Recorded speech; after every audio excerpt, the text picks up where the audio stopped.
I'm here to tell you something I never told you before. I'm gonna open myself, I'm gonna expose myself, be vulnerable, because today I came to talk about me and to tell you my story. I'm Priscilla Juliana, daughter of a woman, a strong woman who overcame many challenges. Proud to have a sister who was born of my mother's second relationship. And until I was about 8 years old, I was still the only child. I was born in Brazil in a loving family, but under very difficult circumstances in all aspects, emotionally, financially, you name it. A very broken home, very broken home. My parents divorced when I was 4 years old, and I remember that the first years of my life were a nightmare for a child who had just entered this world, had just arrived. My father was an alcoholic, an artist, a poet, a dreamer, a lover of the animals, a lover of the plants, and he was a man with his own hurts who couldn't deal with the responsibility of becoming an adult. And so he couldn't be a husband to my mom, he couldn't be a father to me, and he couldn't provide for his family. And so he spent his life in the bars, drinking. He drank every day, and he was depending on everybody else to take care of him. So if you had a case of alcoholism in your family, you probably know what I mean. And so you might ask me, but Juliana, why are you telling me all of this? Look, I know that a lot of what happened to me happened to you as well. And I know that a lot of the consequences that I had, you are experiencing them right now in your life. I overcame the wounds of abandonment and rejection in my life to live my real identity. And I know you can too. But first I needed to understand, to even become aware that I had these roots of rejection and how they were preventing me to ever become the woman that I was born to be. And that's why I'm telling you my story today. A seed of rejection is a seed that the enemy of our souls planted in your heart, in your soul, from the moment you were born. And the single purpose of these seeds planted in your childhood is to prevent you from ever living God's original plan for your life, and to keep you trapped in a cycle of dysfunctional behaviors that will only distance you from ever discovering and living your real identity. So back to my story. That first seed was already planted in my life on the day I was born at the hospital.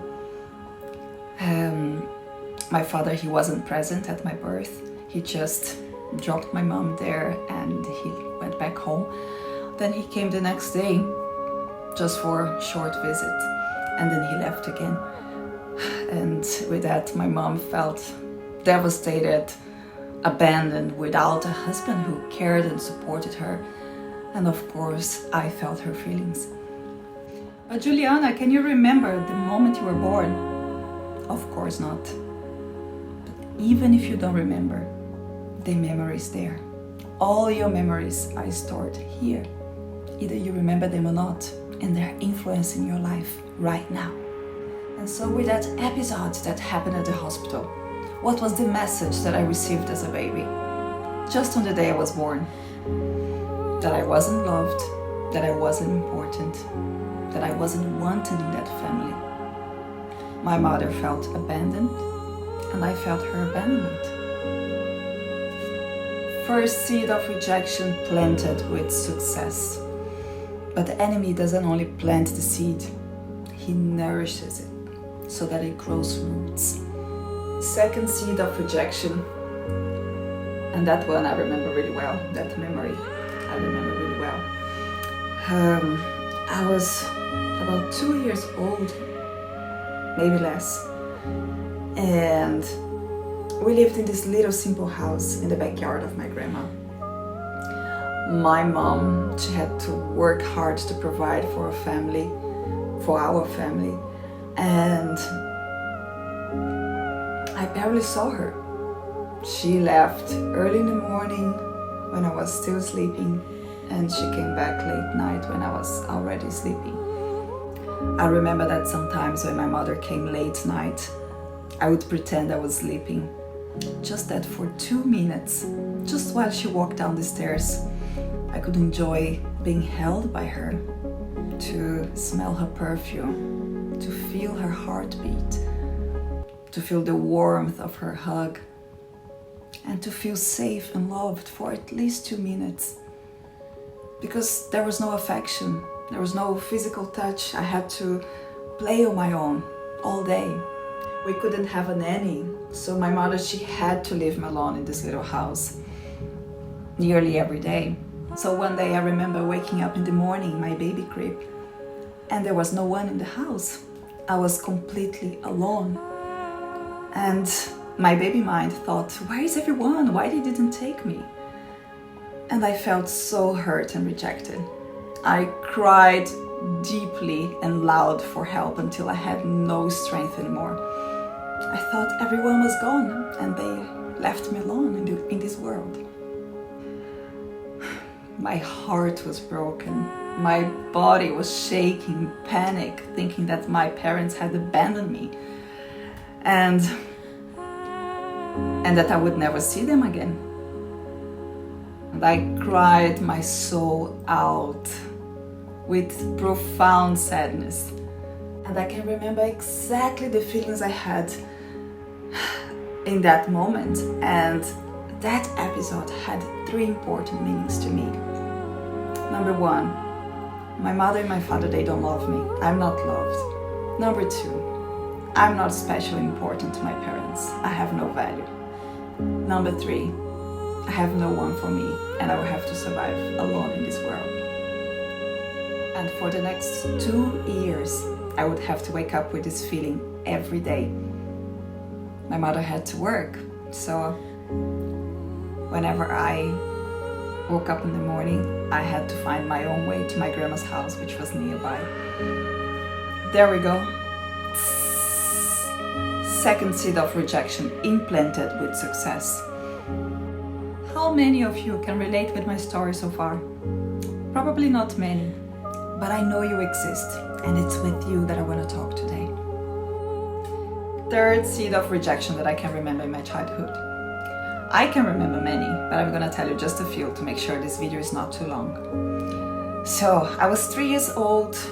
It was probably a Sunday, because my mom was at home. She was cooking breakfast. The house smelled good. The table was ready for us to eat. And so I was there already sitting in position at the table to receive my food. And I remember that nothing made me more happy than to have my mom staying at home, because I loved to watch her doing her things and taking care of me, speaking to me, giving that attention that I never had, and to feel for once that the house was full and alive, and that for once we were a happy family. And so I was there living my dream with my mom at home until something happened. I accidentally hit the cup, my cup, and I spilled coffee all over the table, probably on my clothes as well. And my mom for sure was already irritated, tired and frustrated with the situation with my father. And time and space disappeared in that moment. And my mom, she took her flip-flops, which was very common in Brazil, and she started to hit me hard until I had bruises all over my body, while shouting and calling me all kinds of negative adjectives, which, by the way, was the same treatment that she received from her parents. In that moment, the 3-year-old child that I was heartbroken again. And besides the shock, I couldn't understand why a clean breakfast table was more important than me, more important than my well-being, more important than this beautiful moment we're having together. I couldn't understand what I did wrong. And again, I had another event in my life of high emotional impact with 3 strong meanings that would just reinforce what I already believe about myself at this point. Number 1, you remember, I'm not loved, I'm not important, I have no value. That was it. The root of rejection was established. Now, in order to grow as a healthy, capable, prosperous adult, every child has these 5 fundamental needs in their first years of life. And these 5 fundamental needs will shape their entire character, their values, their self-image, and their behaviors as an adult. And of course, influence in all of their choices, the results, and their happiness as an adult. So number 1, they need to feel loved. Number 2, they need to feel safe. Number 3, they need to feel capable.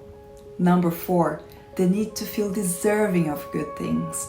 And number 5, they need to feel that I belong, that I am an important part of the family, that I'm not alone.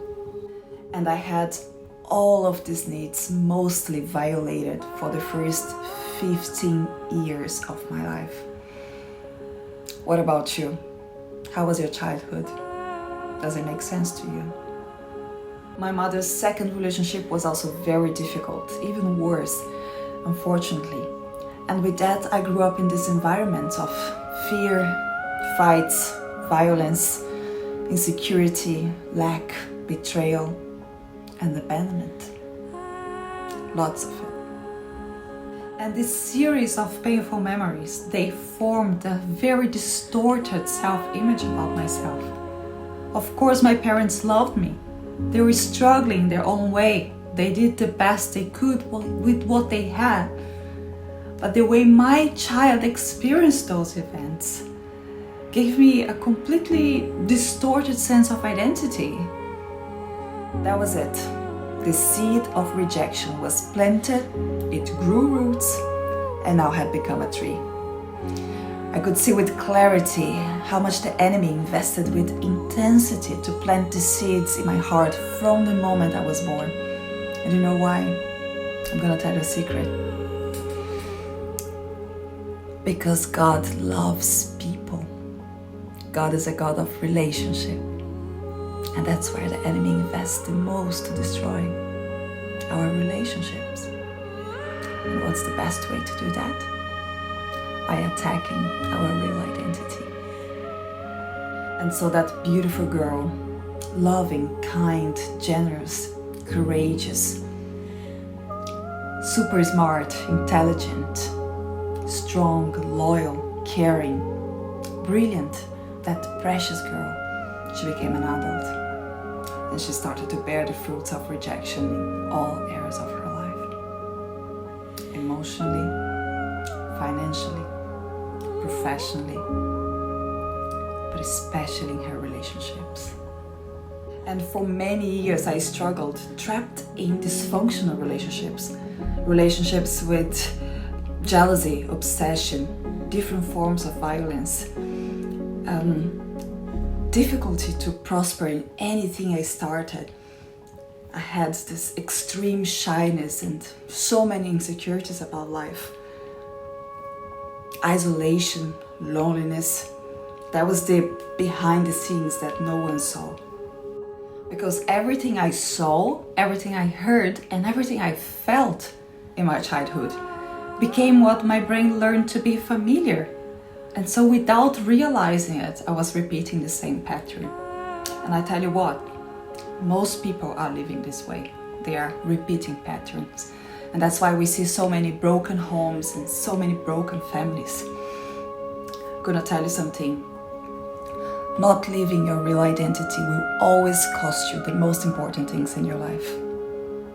Now there is also the other side of it. I also lived a very exciting life. I could tell you for hours and days how many amazing experiences and adventures I had. I love life, I love adventure. It brings me joy to discover new things, to discover the world. So I was always one of the best at school. I moved to Switzerland, I lived in Bali, I've traveled the world, I've seen a lot. I thought that by focusing only on doing what I love would solve the problem. It would remove that anguish that I always felt inside. But no matter how good and exciting my life seemed to be, I would always find a way to spiral back to a scenario of abandonment and rejection again, and keep recreating results that would just confirm that same internal message I carried from my childhood. I'm not loved, I'm not important, I have no value, I'm alone, and I have to fight to survive. And what do you think will happen with someone that thinks like that has this kind of beliefs? She will experience exactly that, because every belief is self-fulfilling. And so no matter how much effort I would put in changing things, in creating a better life, the root of rejection was there, like a cancer in my heart. And the symptoms I had from it, all the emotional addictions it produced, would always make me choose ways, people, place, and behaviors that would lead me to the same results again. Maybe that sounds like you today. I'm sure many of you are experiencing that, or have experienced that at some point. The root of rejection gave me hard consequences and took me to really dark places. I went through deep depression, chronic anxiety, panic attacks, burnout, and a few times I wanted to end my life. I would ask God to please take back my life, and to please end this agony I was living in. For many years, I thought I was a victim of what happened to me, a victim of my parents, a victim of the conditions I was born in, a victim of the relationships I had. I invested over 10 years of my life seeking for healing and mastering alternative spiritual practice. Yet none of them gave me what I was looking for. I had this constant anguish in my heart that would never leave me alone. And sometimes I had prophets who would pray for me, and the first thing they would say is, "There's so much sadness in your heart, so much sadness, and God wants to take it away from you. He has such a special love for you that you can't even comprehend. He wants to heal you." I received this revelation quite a few times, so I thought God would just take this heaviness away out of my chest, just like magic, and make everything new. What I didn't know is, for that to happen, I would need to go through something called the process. Then something happened. September 2019, I had my biggest milestone. I attended to Method Cs, the biggest emotional intelligence event in the world, with over 8,000 people in Brazil. And what I experienced there was a watershed in my life and in my story. I can recommend it to everyone, seriously. And one dream of mine would be that every single person in this world could attend to Method Cs at least once in their lives. Right there, my true healing started, and my life would never be the same. And since then, the doors were open. So many good things were happening in my life, extraordinary things, new love, and for the first time, I had the best, happiest 9 months of my life. Everything I ever dreamed about was happening right there, in front of my eyes. And just like the potter forms a vase with soft clay, and then it's to put it in the fire in order for it to gain strength and be ready for use. Just like the vase, I had to go to the fire to gain resilience, to only then be able to hold what God had for my life. And my fire process started in August 2020 with a breakup. It was the end of my most important relationship so far.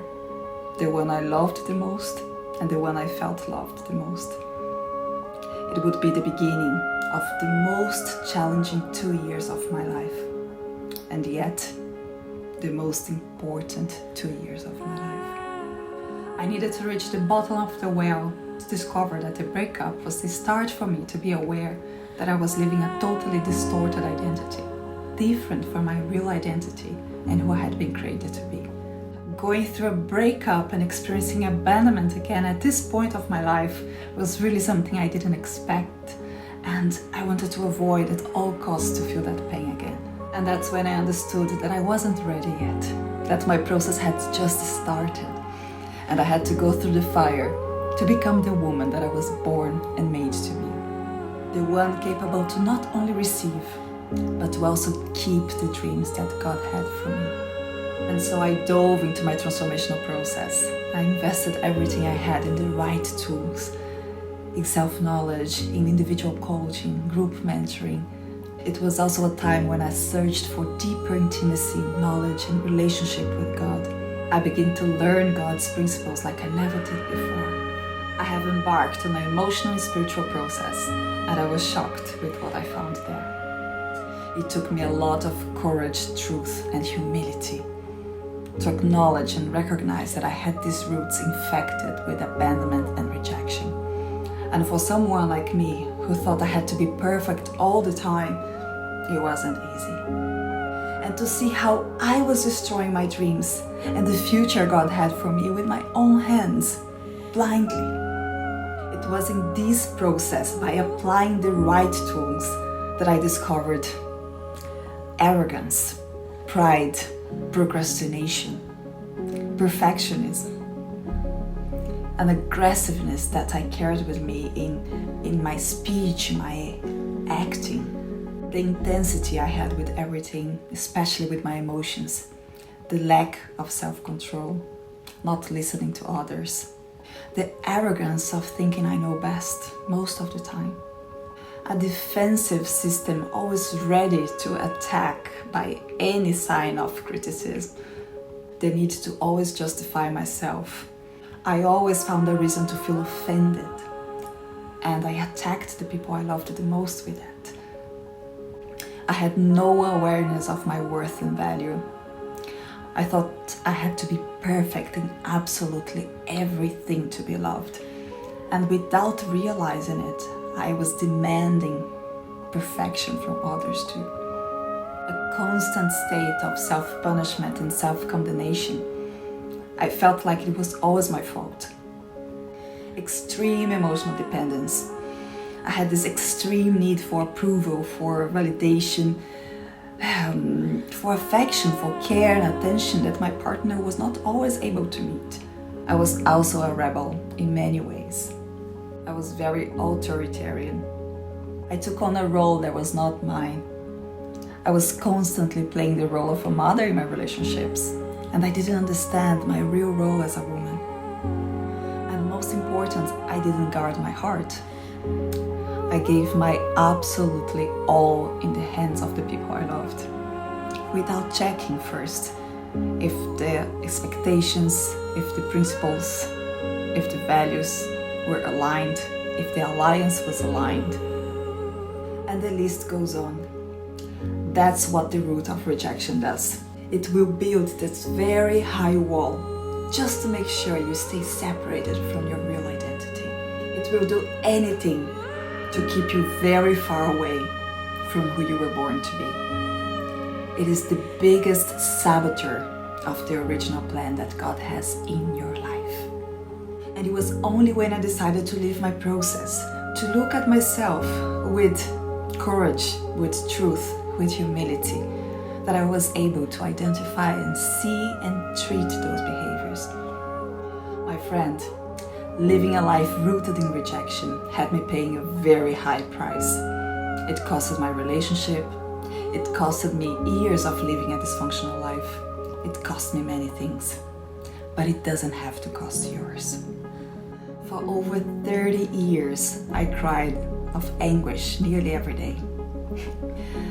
And I remember myself praying a few times, saying that I wanted to cry of joy every day.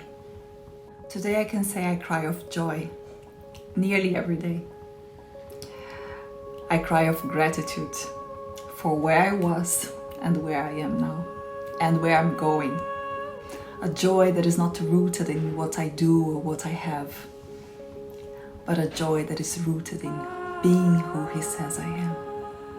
And it was in this process that I could restore my emotional life. I had my relationships restored, my relationship with my family. I could actually forgive my parents. I had my emotional completely restored, and I learned to govern my own life, to govern my emotions. I learned my true strengths and my role as a woman in a relationship. I have my identity, my real identity and purpose activated, and more than that, I have become the woman I was created to be. The woman who can now write a new story in every area of my life. I have embarked on a journey to live everything God has planned for me, and this is just the beginning. I know this is a journey that will never end, only after the end. So if there is anything in my story that sounds like you, there is a way. You are not cursed. You are not set for failure forever. There is a process. There is a method. There are principles. There is a road that you need to walk. And I'm here to hold your hand, to show you everything I learned, and to walk you through the process. You are not your past and what happened to you. You are what your Creator says about you.